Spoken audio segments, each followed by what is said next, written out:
Oi, nesse vídeo eu vou falar sobre termologia, mas já vou avisando que se você quer aprender termologia mais a fundo, esse vídeo não é para você. Eu vou falar resumidamente sobre o que você precisa para ir bem na sua prova.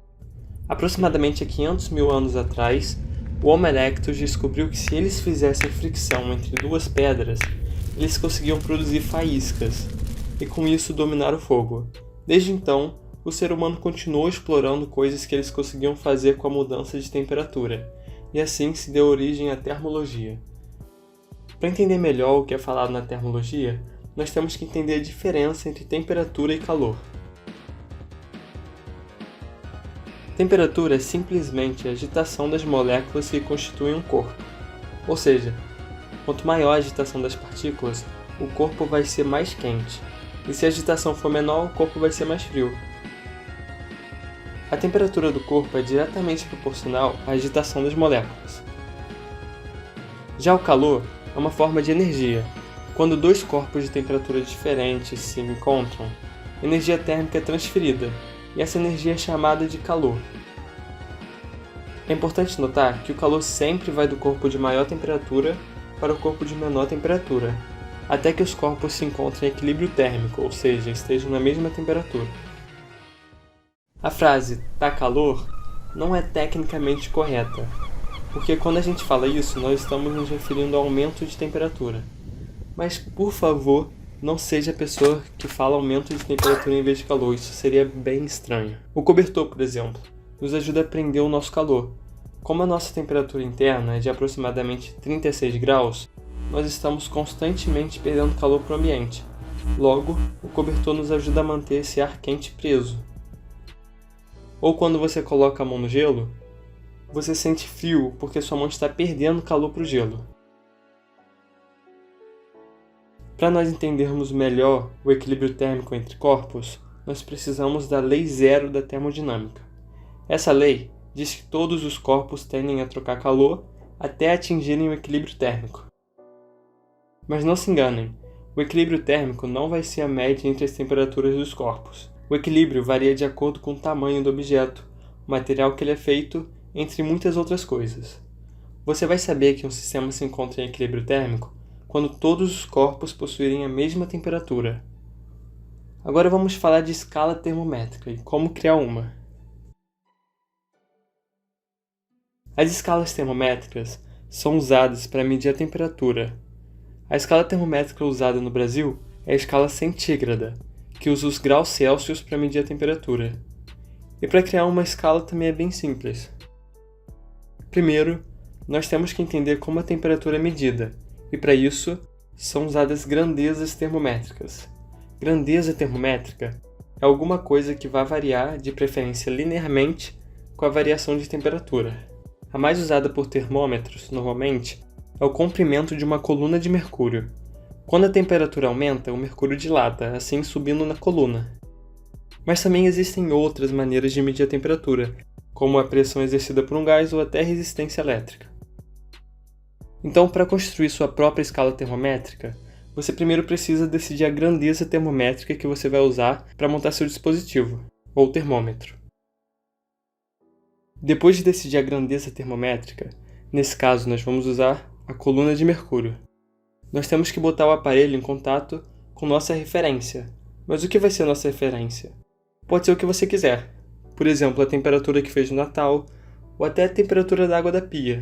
Mas normalmente usam pontos visíveis, como o ponto onde a água começa a congelar e o ponto onde a água começa a virar vapor.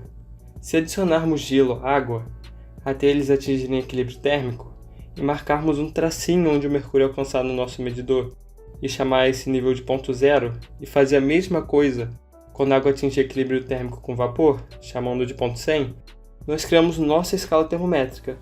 Mas nesse caso receberíamos um aviso de direitos autorais, porque isso foi exatamente o que Celsius fez em 1742, quando criou a sua própria escala. Então vamos criar nossa própria escala, a escala Physicraft. Vamos dizer que quando a água e o gelo estão em equilíbrio térmico, a temperatura será 10 Physicraft. E quando a água e o vapor estão em equilíbrio, isso será 110 Physicraft. E agora, o último passo é relacionar a minha escala com a altura da coluna de mercúrio. Com isso, eu consigo achar a altura para temperaturas desejadas em PhysiCraft. A fórmula geral para você relacionar a sua escala seria essa que está na tela, onde H é a altura da coluna de mercúrio nos pontos A, B e no ponto que a gente quer descobrir C. E θ é a temperatura nos mesmos pontos. Por exemplo, no meu caso, a fórmula para achar a altura de certa temperatura na minha escala seria 110 menos 10 PhysiCraft sobre a temperatura desejada, menos 10, é igual à altura de 110 PhysiCraft, que vai depender do tamanho da coluna de mercúrio. Nesse caso, nós vamos usar 50 cm, menos a altura de 10 PhysiCraft, que vai ser aproximadamente 4,5 cm, sobre a altura da temperatura desejada, menos a altura de 10 PhysiCraft, 4,5 cm.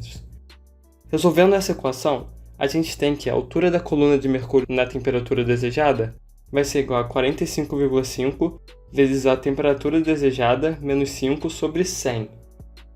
Transformando isso em um gráfico, a gente consegue ver a relação linear que a coluna de mercúrio tem com a temperatura na escala PhysiCraft. Então, se a temperatura que eu quero é 100 PhysiCraft, a altura da coluna vai ser 45,5 cm. Agora que eu já criei minha escala, eu posso pôr ela junto com as milhões de escalas que já foram criadas na história. E falar sobre as escalas que realmente fizeram sucesso e são usadas hoje em dia: Celsius, Fahrenheit e Kelvin. Todos esses cientistas com certeza tinham muito amor próprio para nomear a escala o próprio nome, exceto Kelvin, que foi criado por William Thomson, mas querendo ou não ele era conhecido como Lord Kelvin, então Kelvin também era o nome dele. Agora, deixando todo o amor próprio de lado, vamos falar de Gabriel Fahrenheit.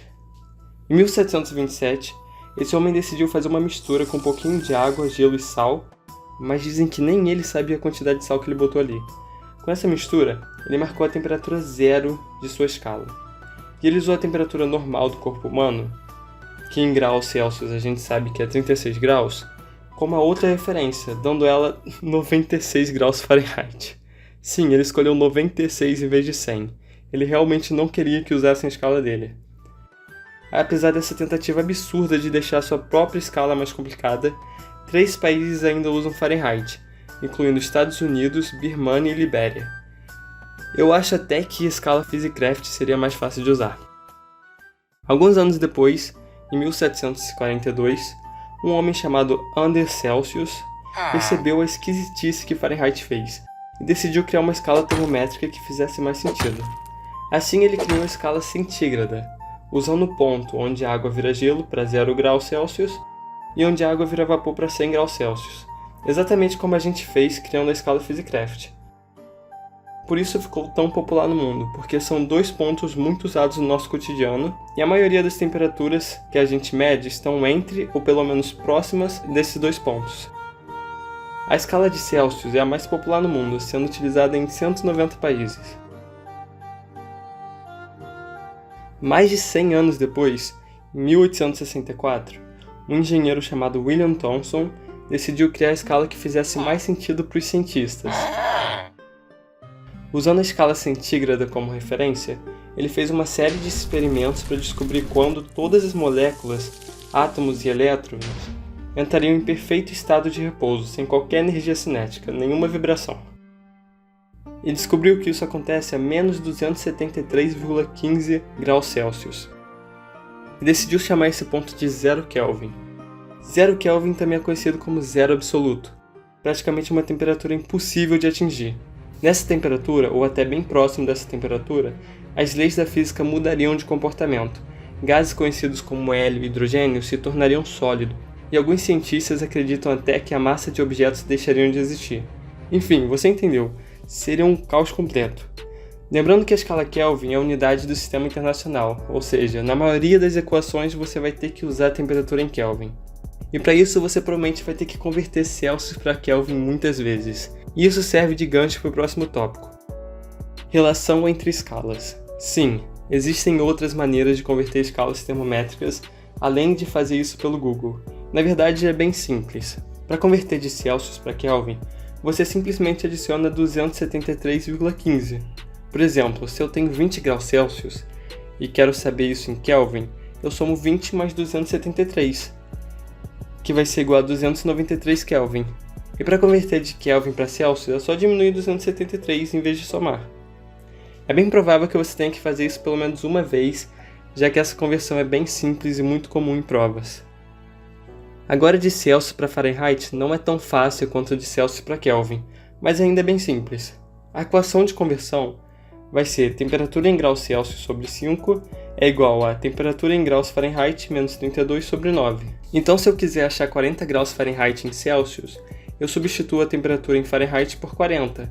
Assim, tendo 40 menos 32, que vai sobrar 8 sobre 9, aí você multiplica os dois lados por 5 e tem 40 sobre 9.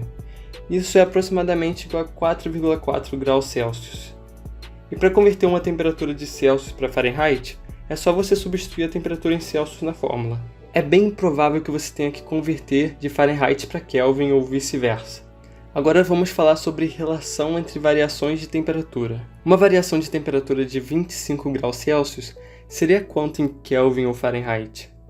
Em Kelvin isso é fácil, já que William Thomson usou graus Celsius como referência para criar a escala Kelvin.